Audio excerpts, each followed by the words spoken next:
زکوٰۃ فرض ہے ہر صاحب نصاب کے اوپر۔ رسول اللہ صلی اللہ علیہ وسلم نے ارشاد فرمایا کہ اسلام کے 5 رکن ہیں: کلمہ، نماز، زکوٰۃ، روزہ، حج۔ یہ 5 رکن ہیں، تو 5 ارکان میں سے تیسرا اہم رکن وہ زکوٰۃ کا ہے۔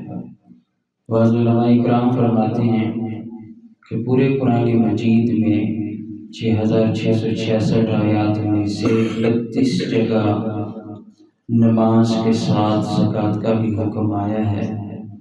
بعض علماء اکرام فرماتے ہیں کہ 82 دفعہ نماز کے ساتھ زکوٰۃ کا بھی حکم وارد ہوا ہے۔ بنا پر اختلاف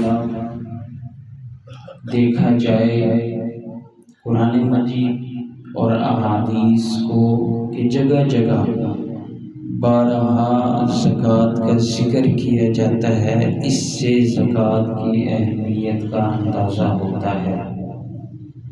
زکوٰۃ کا انکار کرنے والا کافر ہے، کیونکہ قرآن میں اس کا ذکر موجود ہے، اور جو نہیں دیتا وہ فاسق ہے۔ اب زکوٰۃ کا نصاب کیا ہے؟ زکوٰۃ کا نصاب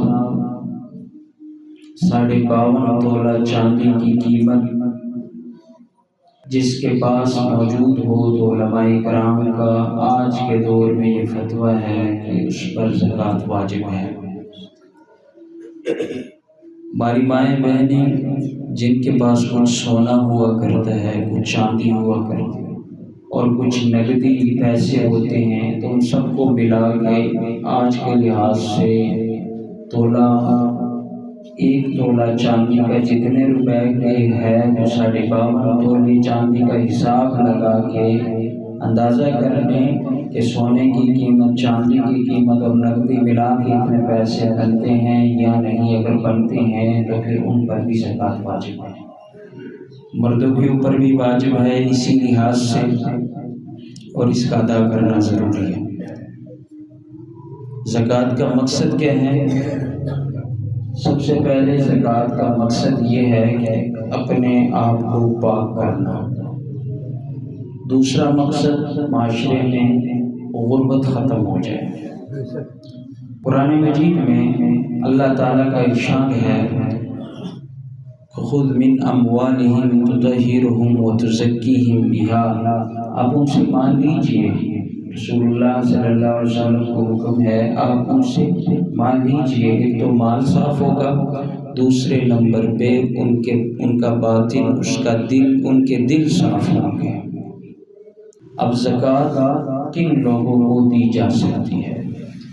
سورہ توبہ میں اللہ تعالیٰ نے 8 قسم لوگوں کا تذکرہ فرمایا ہے۔ یہ 8 لوگوں کے علاوہ کسی کو زکوٰۃ نہیں دی جا سکتی۔ چنانچہ اللہ نے فرمایا، انما الصدقات للفقراء والمساکین والعاملین علیہا۔ یہ 8 لوگوں کا تذکرہ اس آیت کریمہ میں 60 نمبر آیت کریمہ ہے سورہ توبہ کی، آپ خود بھی دیکھ سکتے ہیں۔ اللہ نے فرمایا یہ زکوٰۃ کا مال سب سے پہلے فقیر کے لیے، دوسرے نمبر پر مسکین کے لیے، تیسرے نمبر پہ والعاملین علیہا کام کرنے والوں کے لیے، اور چوتھے نمبر پر والمؤلفۃ قلوبہم تالیف قلب کے لیے فاسق یا کافر کو دینا، اور پھر رقابی یا غلاموں کو دینا، اور والغارمین یا یہ کہ جو قرض دار ہیں جن پر قرضہ چڑھا ہوا ہے وہ بھی دے سکتے ہیں، یا یہ فی سبیل اللہ، اللہ کے راستے میں جو اسلام کے لیے جدوجہد کرتے ہیں، کفر کو مٹانے کے لیے لگے ہوئے ہیں، ان کو بھی دے سکتے ہیں۔ اور فی سبیل اللہ کے اندر مدارس بھی آ جاتی ہیں، تعلیمی ادارے بھی آ جاتے ہیں، غریب بھی آ جاتے ہیں، بیوائیں، یتیم، معاشرے کے جتنے بھی غریب احباب ہیں تمام فی سبیل اللہ کے اندر آ جاتے ہیں۔ وابن السبیل، 8واں مصرف یہ ہے زکوٰۃ کا کہ غریب نہیں بلکہ مالدار بھی کوئی ہو، سفر پہ گیا ہو، مسافر ہو، اس کے پاس خرچہ پانی ختم ہو گیا ہو، اس کو بھی زکوٰۃ دی جا سکتی ہے۔ فریضۃ من اللہ، یہ اللہ کی طرف سے فرض شدہ ہے، اس کے علاوہ زکوٰۃ کے کوئی مصارف نہیں ہیں۔ بہرحال میں آپ لوگوں کو آسان کر کے بتاؤں گا کہ 6 لوگوں کو زکوٰۃ نہیں دی جا سکتی ہے، باقی لوگوں کو دی جا سکتی ہے۔ 6 لوگوں کو زکوٰۃ نہیں دی جا سکتی ہے، باقی لوگوں کو دی جا سکتی ہے۔